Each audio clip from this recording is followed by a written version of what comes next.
Assalamualaikum to all my brothers and sisters, lalong-lalo na rin po sa ating mga kababayan sa iba't ibang bahagi ng mundo.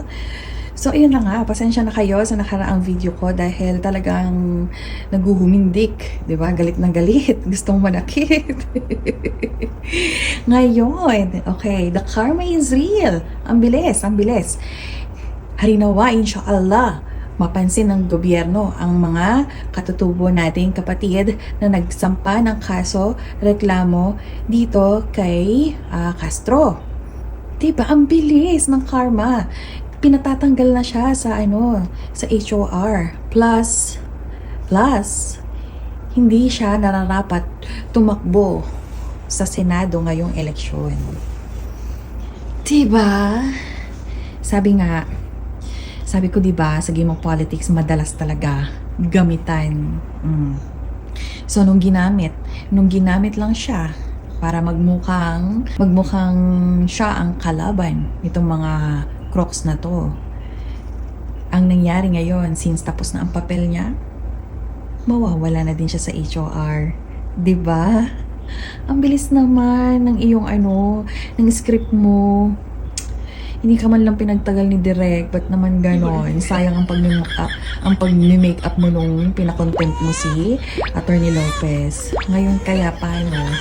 Dami mong kaso, diba? Child abuse, tapos NPA ka pa. Ang nintay ko nga yung magkaroon kayo ng acquaintance party sa loob ng ng kulungan. Ikaw, Castro, si Manuel, tsaka si Brosas. Diba? O idagdag na rin pala natin si Garin para happy-happy. Diba? Ay, ang bilis ng karma. Ngayon, confidential fund. Kasi bakit? Yun kasi ang nakikita mo, magiging way para mapasok ang military. Siyempre kami bilang military at alam mo yun, ini-involve pa kami sa mga ganyang issue, 'di ba? Dahil sa kanyang personal na interest. Alam naman namin ang laro niya eh. Ginagamit niya ngayon ang confidential fund para mapasok itong AFP. Di ba? Bakit? Siyempre, magmamagaling siya sa NPA, sa head ng NPA, na meron akong paraan para makapasok dito at malaman natin kung paano sila gugurgurin. Ganun yon. Ay nako, Castro, wag kami. Hindi kami pinanganak kahapon. At hindi kami pinanganak para lang magurgur mo. Baka ikaw ang gurgurin namin. Anyways, naka-move on na sa kanya. Yun nga lang, ang karma is digital. Ang bilis. Kanina umaga nag-post ako, galit na galit ako, diba? O ngayon, nakita ko sa balita na naman. Salamat po sa SMNI. Yan, nagbalita si Jake Dehar na merong tribo at kinasuhan itong si Castro. Siyempre nga naman, ba't nga naman kasi nasa HOR ang isang NPA, di ba? Tapos tatakbo pang sa Senado. Oh my God! Di ba? Ngayon, bukod sa may kaso na siya, convicted siya ng ng child abuse, tsaka yung pagre-recruit niya sa NPA. Meron pang utos ngayon sa sa ibang lugar na may persona non grata siya. Oh, saan pa kayang lugar po pwede yung persona non grata na yan? Oh, di ba? Pare, Diyos ko, lubusin na natin. Huwag na natin siya papasukin kung saan man. Eh, baka pati sa kulungan. Hindi na rin siya papasukin. Saan kaya pupulong ko din itong si Castro? O pwede na rin siguro. Mag-acquaintance party na rin sila ni Brosas, ni Manuel. Tsaka sino ba isama na rin natin si Garin. O isama na rin natin yung mga crocs. Ano ba yan? Ang ganda ng gising ko kanina. Kaya ito, medyo nag-joke-joke ako, di ba? Sabi nga, di ba, mientras tumatanda, dapat bumabait. Kasi konti na lang ang ibubuhay dito sa mundo. At least man lang may nagawa kang kabutihan.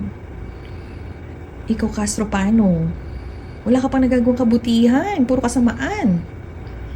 Hindi ba masarap na ang lahat ng tao ipinagdarasal ka na inshallah mapunta ka sa langit o sa Jannah? Kaya alam paano yan? The devil is waving na. Naghihintay na sa'yo. Ano ba yan, Castro? Sa totoo lang, kung pisikalan lang talaga, ang dami kong maipipinta sa'yo, lalo na yung kaputian mong buhok ngayon. Akala mo sarimanok. Pachi-pachi yung ano mo. Yung kulay ng buhok mo, may white, may brown, may gold. Ano ba? Sarimanok lang, di ba? Ay nako. Anyways, highways. See you in court. Ano na naman kaya ano na naman kaya kahihinat na ng kaso sa'yo? Tapos kung mamamatay ka na lang, puro ka pa kaso. Nakumbik ka pa. Ay nako. So yun na nga guys, panoorin niyo tong video na to. Galing to sa SMNI. Salamat po kay Mr. Dehar. Ayan, kay credit to owner tayo. Please subscribe na rin pala sa ano ko dito sa aking YouTube channel. Para naman kahit na galit sa akin yung mga bashers, magkakasama pa rin tayo. Oy nga pala, okay, before ko makalimutan, guys nga pala, ito, para hindi na masyadong nagmi-mix-mix ang buhay ko at saka yung buhay politika natin. Ginawa ko itong account na to. Please, subscribe na din dyan. Dyan yung makikita yung mga buhay-buhay ko na ginagawa araw-araw para updated kayo. 'Di ba? Yan, normal na buhay ko yan. Hindi puro lang ako bunganga dito sa politika, 'di ba? Para naman magkasama-sama tayo sa normal na buhay. I-add nyo na to. Okay? Itong account na to, yung Miss Santiago din naman siya. Para hindi na kayo naguguluhan, iisang pangalan din naman yan. Okay? So, yun lang guys. Panoorin nyo itong video na to. At leave your comments kung ano masasabi ninyo. Okay? Dito sa matandang si Castro. Sinampahan ng reklamo sa House Ethics Committee ang isang makakaliwang kongresista. Alamin kung ano ang grounds o mga basehan ng reklamo sa balita ni MJ Mondehar mula sa Kamara. Mula Mindanao ay dumayo pa dito ngayong araw ang ilan sa ating mga kapatid na IPs mula sa tribo Talaingod para sampahan ng reklamo ang isa sa mga itinuturing nilang kalaban ng tribo. Pinatatanggal ng tribal leaders ng Talaingod, Davao del Norte si ACT Teachers Representative Franz Castro. Si Castro ay naunang tinukoy ni dating Pangulong Rodrigo Duterte bilang prente ng teroristang grupo na New People's Army UNPA. Ayon sa IP leaders, walang karapatan si Castro na manatili bilang congresswoman dahil convicted ito sa kasong child abuse. Parang walang respeto, bakit nandyan pa rin siya sa Kongreso? Saan pa ni Dato Kausing, malaking pasakit ang dinulot ni Castro at ng mga kasama niyang NPA recruiter sa kanilang tribo. Diin niya, walang kapatawaran ng gulong dinala ni Castro at ng iba pang CPP, NPA, NDF legal fronts sa Kongreso. Bukod kay Castro, tinukoy rin ni dating Pangulong Duterte ang Gabriela, Kabataan at Bayan Muna, mga party list na prente din ng NPA.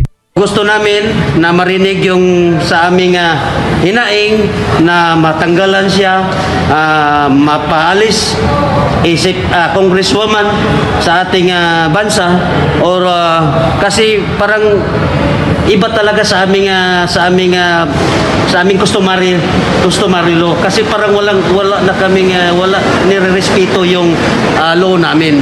Deklarado bilang persona non grata ng tribong Obabanuvo si Castro at iba pang leftist lawmakers. Bukod kay Castro, convicted rin sa kasong child abuse si former Bayan Muna representative sa Turo Campo. Ang kaso ay nagugat sa insidente sa Talaingod noong 2018 kung saan dinukot ng grupo na Castro Tocampo ang 14 na minor de edad mula sa Salugpungan School. Ayon naman kay Attorney Israelito Torion na sinamahan ng IP sa paghain ethics complaint, dapat may aksyon ng Kamara sa reklamo ng IP sector kahit may apila mga kalawang mambabatas. Dapat rin ani Torion na isa lang sa investigasyon ng kongresista.